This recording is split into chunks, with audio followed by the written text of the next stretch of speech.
திருவாரூர் மாவட்டம் கொரடாச்சேரி, வரம்பியம், நீடாமங்கலம், பரவாக்கோட்டை, உள்ளிக்கோட்டை போன்ற பகுதியில் பயிரிடப்பட்டுள்ள அறுவடைக்கு தயாராக இருந்த நெற்பயிர்கள் கனமழையில் மூழ்கி சரிந்துள்ளன. தொடர்பான கள விவரங்களை நிகழ்ச்சிய செய்தியாளர் ராஜசேகர், எத்தனை ஏக்கர் பயிர்கள் சேதமடைந்திருக்கு? தற்போது அதை மீட்பதற்கான வழிமுறைகள் ஏதாவது இருக்கா? தற்போது வேளாண் துறை அதிகாரிகள் என்ன சொல்றாங்க? தேவபிரியன், திருவாரூர் மாவட்டத்துல இந்த ஆண்டு பாத்தீங்கன்னா 40,000 ஏக்கர் பரப்பளவுல பருத்தி சாகுபடி, 50,000 ஏக்கர் பரப்பளவுல எள் சாகுபடி மற்றும் 20,000 ஏக்கர் பரப்பளவுல நெல் சாகுபடி பணிகளில் விவசாயிகள் தீவிரமாக ஈடுபட்டு வருகிறார்கள்.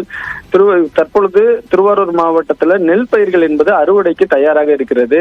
கடந்த 10 தினங்களாக திருவாரூர் மாவட்டத்துல பெய்து வந்த மழையின் காரணமாக திருவாரூர் மாவட்டம் கொரடாச்சேரி, வரம்பியம், அதே போன்று நீடாமங்கலம், பரவாக்கோட்டை, திருமக்கோட்டை, உள்ளிக்கோட்டை உள்ளிட்ட பகுதிகளில் 1000 ஏக்கருக்கு மேல் நெல் பயிர்கள் தற்பொழுது மழை நீர்ல முற்றிலுமாக சாய்ந்திருக்கிறது. அந்த காட்சிகளை தான் நேரடியாக பார்த்து வருகிறோம். இந்த பயிர்களுக்கு ஒரு ஏக்கருக்கு 15,000 முதல் 20,000 ரூபாய் வரை செலவு செய்து தற்பொழுது அறுவடைக்கு தயாராக இருந்த நிலையில தொடர்ந்து பெய்த மழையின் காரணமாக இந்த நெல் பயிர்கள் அனைத்தும் மழை நீரில் சாய்ந்து முளைக்க தொடங்கி இருக்கிறது. உடனடியாக வேளாண் துறை மற்றும் வருவாய்த்துறை அதிகாரிகள் பாதிக்கப்பட்ட இடங்களுக்கு நேரடியாக சென்று ஆய்வு செய்து கணக்கெடுப்பு நடத்தி விவசாயிகளுக்கு உரிய நிவாரணம் வழங்க நடவடிக்கை எடுக்க வேண்டும் என்ற கோரிக்கையை விவசாயிகள் வச்சிருக்காங்க.